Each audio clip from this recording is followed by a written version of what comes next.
শ্রীমদ্ ভগবদ গীতা, গীতা দ্বিতীয় অধ্যায় সাংখ্যযোগ, শ্লোক সংখ্যা ৫৬তম। এই শ্লোকের সম্পূর্ণ ব্যাখ্যা। দুঃখে সনুদ্বিগ্ন মনাঃ সুখে সুবিগত স্পৃহ বিতরাগ ভয় ক্রোধ স্থিত ধীর মুনিরুচ্যতে। যিনি তিন প্রকার দুঃখেও বিচলিত হন না, যিনি সুখ এলেও খুশি হন না, এবং যিনি আসক্তি, ভয় ও ক্রোধ থেকে মুক্ত, তাকে স্থিতপ্রজ্ঞা ঋষি বলা হয়। এই শ্লোকে শ্রীকৃষ্ণ স্থির বুদ্ধি সম্পন্ন জ্ঞানী ব্যক্তিকে নিম্নলিখিত উপায়ে ব্যাখ্যা করেছেন। ১. বিতরাগ, যিনি সুখের আকাঙ্ক্ষা ত্যাগ করেন। ২. বিত ভয়, যিনি ভয় মুক্ত। ৩. বিত ক্রোধ, যিনি ক্রোধ মুক্ত। আধ্যাত্মিক চেতনায় মগ্ন ব্যক্তির মনে ভৌতিক বস্তুগত সম্পদ, ক্রোধ, লোভ এবং শত্রুতা প্রভৃতি প্রবেশ করতে পারে না। তাদের মন অতীন্দ্রিয় চিন্তায় স্থির এবং দিব্য চেতনায় অবস্থিত থাকে। যদি ব্যক্তির মন দুঃখ কষ্ট সম্পর্কে চিন্তা করে, তবে তার ঐশ্বরিক চিন্তার অবসান ঘটে এবং তার মন জ্ঞানের বাইরে গিয়ে অধঃপতনকে নির্ধারিত করে দুঃখ যন্ত্রণাকে আলিঙ্গন করে নেয়। তার কাছে বর্তমান দুঃখ যন্ত্রণার চেয়ে অতীতের যন্ত্রণার চিন্তা এবং ভবিষ্যতের দুঃখ যন্ত্রণার ভয় মনকে ব্যথিত করে। অতীতে কি হয়েছিল এবং ভবিষ্যতে কি হবে, এই দুশ্চিন্তা ত্যাগ করে মন যদি সবই পরমেশ্বরের ইচ্ছার উপর ছেড়ে দেয়, বর্তমান অনুভূতিকে সে আনন্দের সাথে অনুভব করতে পারে। তাহলে সকল দুঃখ যন্ত্রণা আশ্চর্যজনকভাবে সহনীয় হয়ে ওঠে এবং আগের তুলনায় অনেক কম হয়ে যায়। অর্থাৎ আধ্যাত্মিক চেতনার ব্যক্তি বাহ্যিক সুখের আকাঙ্ক্ষা করে না। স্থির মনের অধিকারী জ্ঞানী ব্যক্তি দুঃখের জন্য শোক করে না, সুখে আহ্লাদিত হয় না, মনে ভয় ও ক্রোধকে আশ্রয় দেয় না। সেই ব্যক্তি প্রকৃত ঈশ্বরের কৃপা লাভ করে। সুখের সন্ধানকারী ব্যক্তি দুঃখে সুখাহত হয় না, এমন ব্যক্তি খুবই কম দেখা যায়। অর্থাৎ এ থেকে বোঝা যায় যে সুখের সাথে দুঃখ ওতপ্রোত জড়িয়ে থাকে। যদি কোনো ব্যক্তি সুখের ফুল কামনা করে, তবে তাকে অবশ্যই দুঃখের কাঁটা সহ্য করতে হবে। অতএব সুখের আনন্দ যেখানে, অবশ্যই দুঃখের যন্ত্রণাও সেখানে। কিন্তু যে ব্যক্তি সুখ কামনা করে না, সে দুঃখের কষ্টও ভোগ করে না। এ দুটি যেন একই মুদ্রার দুই পিঠ। প্রকৃতপক্ষে সুখ একটি ভ্রম, দুঃখ প্রকৃত বাস্তব।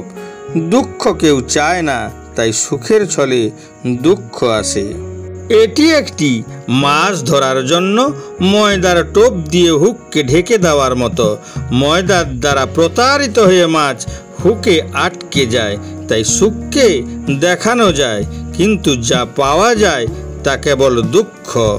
সুখ ধরে রাখা খুবই কঠিন, কিন্তু দুঃখ আপনা হতেই স্থায়ী হয়ে যায়, তাড়ালেও যায় না। সুখ খুব বেশি হলে ভয় থাকে, এই না চলে যায়, কিন্তু দুঃখের পরিমাণ বেশি হলে আশা থাকে সুখ আসবেই। সুখ শুধুই ভ্রম, তাই সুখের আশা করা হয়। দুঃখের আশা কেউ করে না, কিন্তু দুঃখ প্রবেশ করার জন্য সুখের পেছনে দাঁড়িয়ে থাকে। সুখের আবরণ নিয়েই দুঃখ আসে। সুখও দুঃখে পরিণত হতে পারে এবং দুঃখও সুখে পরিণত হতে পারে। দুঃখের অভ্যাস ব্যক্তিকে সুখ দিতে পারে এবং সুখের অভ্যাসও ব্যক্তিকে দুঃখ দিতে পারে। সুখকে যদি দুঃখের ছায়া বলা হয়, তবে তা মোটেই ভুল বলা হবে না। সুখের ছদ্মবেশে যখন দুঃখ আসে, তখন আগে থেকে তাকে চেনা বা জানার কোনো উপায় থাকে না। আমাদের আবেগের কারণে আমরা সুখ দুঃখকে আলাদা আলাদা গ্রহণ করি।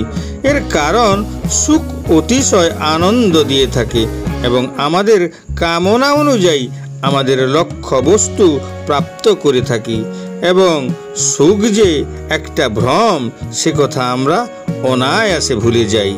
দুঃখ অনেকটা কষ্টকর, দুঃখকে মেনে নেওয়া অনেকটাই দুষ্কর।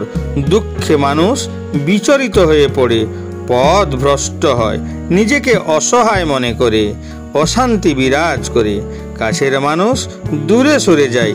তাই দুঃখকে কেউ মেনে নিতে পারে না, তবুও দুঃখকে আমাদের মেনে নিতে হয়। এখানে ভগবান শ্রীকৃষ্ণ বলেছেন যে সুখকে বরণ করলে দুঃখ অবশ্যই আসবে, দুঃখকে সহ্য করলে সুখও অবশ্যই আসবে।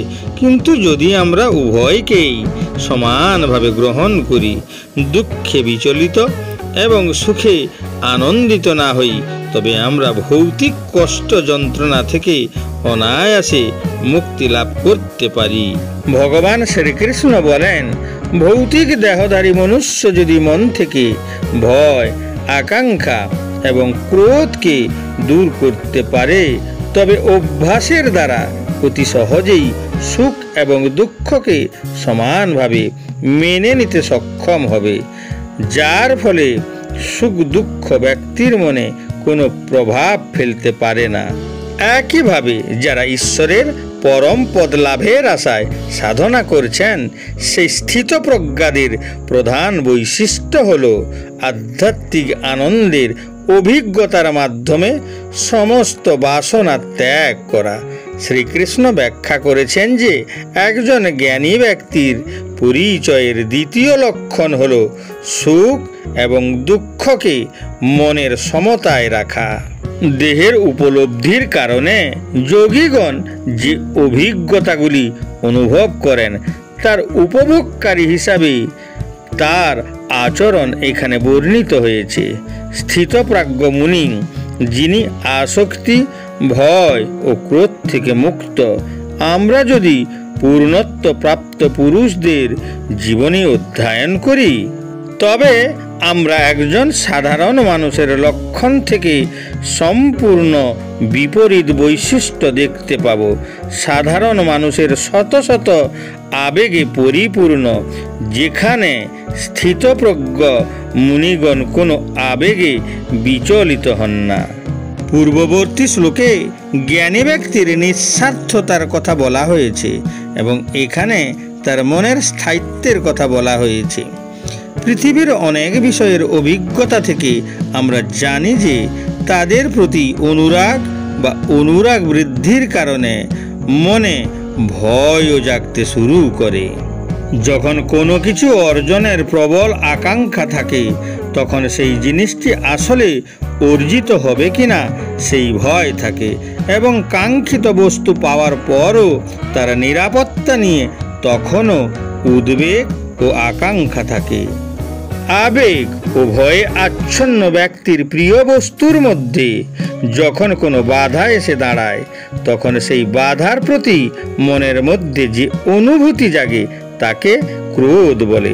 রাগের আবেগের তীব্রতা এবং ভয়ের তীব্রতার সমান অনুপাতে থাকে। এর অর্থ হল রাগ নিজেই রাগের আকারে প্রকাশ পায়। কিন্তু কৃষ্ণ ভাবনায় থাকা একজন ব্যক্তির অনুরাগ বা বৈরাগ্য নেই, কারণ তার জীবন ভগবানের সেবায় নিবেদিত। ফলে চেষ্টা ব্যর্থ হলে সে বিন্দুমাত্র রাগ করে না। সফল হোক বা না হোক, একজন কৃষ্ণ ভাবাপন্ন ব্যক্তি সর্বদা তার সংকল্পে অবিচল থাকে।